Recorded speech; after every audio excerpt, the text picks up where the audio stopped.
نہج البلاغہ میں مولا علی علیہ السلام نے بہت سے کلمات قصار بیان کیے ہیں کہ جن کلمات قصار پر عمل کر کے انسان اپنی دنیا بھی سنوار سکتا ہے اور آخرت بھی سنوار سکتا ہے۔ 330 نمبر کلمہ قصار میں مولا کائنات ارشاد فرماتے ہیں اقل ما یلزمکم للہ اللہ تستعینوا بنعمہ علی معاصیہ۔ تو امیر المومنین علیہ السلام نے اپنے اس نورانی کلام میں ارشاد فرمایا کہ خدا کا مختصر ترین حق اپنے بندوں پر یہ ہے کہ اس کی نعمت کو اس کی معصیت کا ذریعہ نہ بناؤ۔ یعنی اللہ تعالیٰ نے جو نعمتیں آپ کو دی ہیں ان نعمتوں کو اللہ تعالیٰ کی نافرمانی کا ذریعہ مت بناؤ۔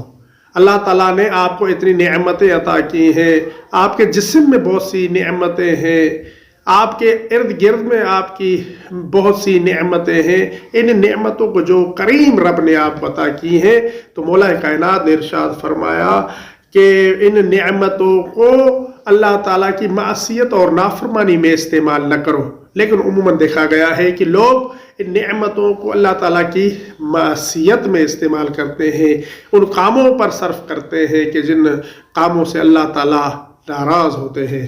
فرض کر لیں اللہ تعالیٰ کی ایک نعمت ہے آنکھ، تو مولا کائنات فرماتے ہیں یہ نعمت جو آنکھ اللہ تعالیٰ نے آپ کو دی ہے، اس آنکھ کے ذریعے سے ایسی چیزوں کو مت دیکھو کہ جن چیزوں کے دیکھنے سے اللہ تعالیٰ انسان سے ناراض ہوتا ہے۔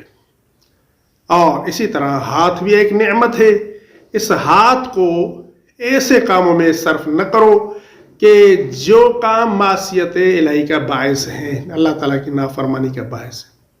جو پاؤں آپ کو عطا کیے گئے ان پاؤں کے ذریعے سے ایسی جگہوں کی طرف چل کر نہ جاؤ کہ جو جگہیں اللہ تعالیٰ کی نافرمانی کا باعث ہیں۔ اور اسی طرح عزیز دوستو انسان کو کان دیے گئے کہ ان کانوں کے ذریعے سے گانے نہ سنو، غیبت نہ سنو، اور اس طرح سے وہ چیزیں نہ سنو کہ جن چیزوں کے سننے کو اللہ تعالیٰ نے حرام قرار دیا ہے۔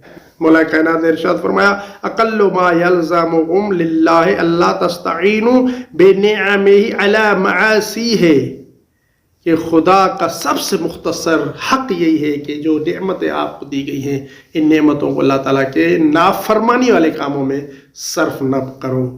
اور نیچے جو وہ سبسکرائب کا بٹن ہے نا، اس کو ہٹ کرو، جلدی سے کرو سبسکرائب۔